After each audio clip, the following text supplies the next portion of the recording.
Hello Ascenders, and in this video we're going to be trying out the PELCAS rechargeable airbrush. I am liking the packaging of this product. It is available on Amazon, and I will leave the link down in the description box down below or in the pinned comment. Everything is just nicely inside this white box. Here's the instructions. I highly recommend you reading it because it has tips, tricks, how to use it, how to clean it. Very helpful. This airbrush comes with 3 cup sizes, a small metal one, a medium plastic one, and a large plastic one. Here's what the compressor looks like. This is the part of the airbrush that you have to charge. It comes with cleaning brushes, a little dropper, a little tiny wrench. So cute. And it comes with a little screwy bit that you need to attach the airbrush part to the compressor. Then it comes with a USB charging cord for the compressor. Always when I get something new that you have to recharge, I always charge it first thing before I use it. And this airbrush compressor had 2 bars, so I plugged it in and I charged it to 3 bars. It took about like 30 minutes. They say in the directions can be used for about an hour to 3 hours to charge this airbrush. Here's the airbrush part. It also has a protective case at the end of the nozzle where the paint comes out, which you can keep on when not in use. Right, I've charged the compressor so it has 3 bars. Now I'm going to go ahead and assemble it. So I'm going to take the little screwy bit they gave me and I'm going to screw that onto the compressor. Then I'm going to take the airbrush and screw that to the screwy bit, make sure everything's tight. Then I'm going to take the small cup they gave me, the metal one, and I'm going to attach that.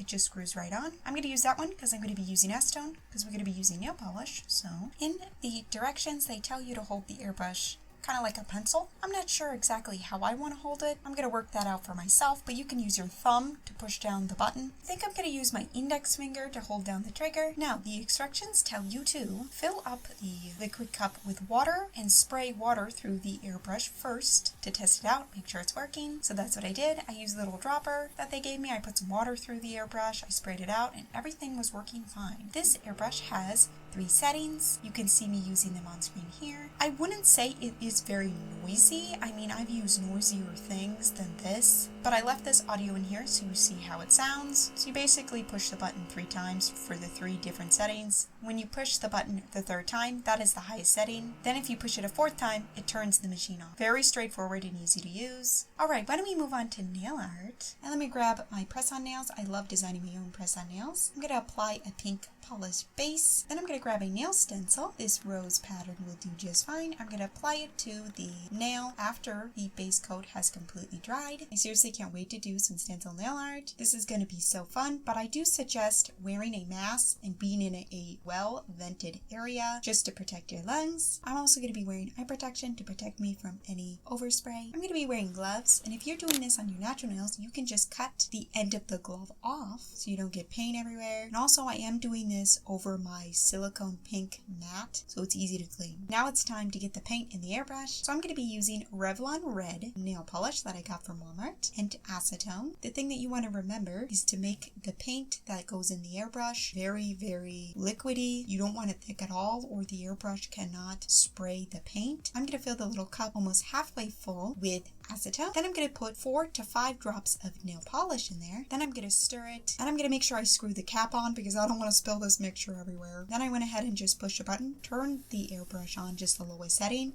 I found that the lowest setting was fine for me. Also, at the end of the airbrush, you can control the flow. So if you want a wider spray or a thinner spray, all you have to do is screw the end of the airbrush. Just play along with it, see what you like. And also the trigger, all you have to do is push straight down and then pull back. The farther you pull back, the more paint the airbrush will spray. So I begin spraying the nail, and you want to be a little bit of distance away from the nail because if you spray super close to the nail, it's not going to look good. It's not going to look even. So you want to be, I don't know, a nail polish bottle away, maybe a little further than that to make sure you get like an even coat on the nail. After I was done airbrushing, I carefully peeled away that nail stencil, and the roses are beautiful. I've always wanted to try airbrushing with nail stencils, and I gotta say, this turned out really nice. Now, another nail art idea that I want to try out with airbrushing is blush nails, other than known as cold girl nails, Aurora nails. So I went ahead and painted some more press-on nails with that same pink base color. Then I went ahead and just lightly sprayed towards the center of the nail. This was very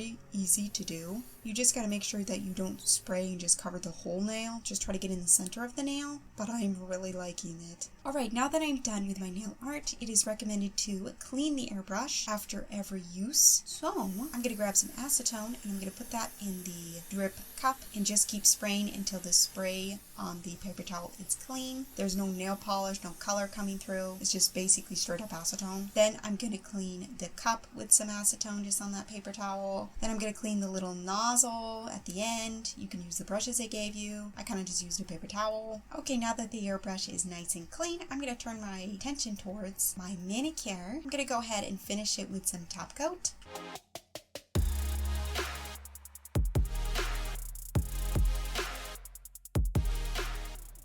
So that is my manicure I made with this airbrush. First of all, this airbrush is absolutely beautiful. I love the rose gold. I can't wait to do more manicures. I've already done 2 and I feel like I'm better at airbrushing because for me, I'm a complete beginner. I've never used an airbrush before, and this system was not hard to use. You just gotta really read the instructions. And also, once you have a couple of manicures under your belt using airbrushing, you're gonna get the hang of it, and you're gonna get more confidence, and you're gonna get better. Instructions say that this machine has 60 minutes of use, and then you can charge it, and it takes about an hour to 3 hours to charge. It started getting a little hot, the compressor for me, so I just went ahead and turned it off and let it cool down. Then I turned it back on. But other than that, I didn't have any problems with this airbrush and I really enjoyed it. I will link it down in the description box down below and in the pinned comment. And for our journey to continue, please click right here. And remember, Ascenders, our dreams ascend to the highest peak. Love ya. Me out. I'll see you in my next.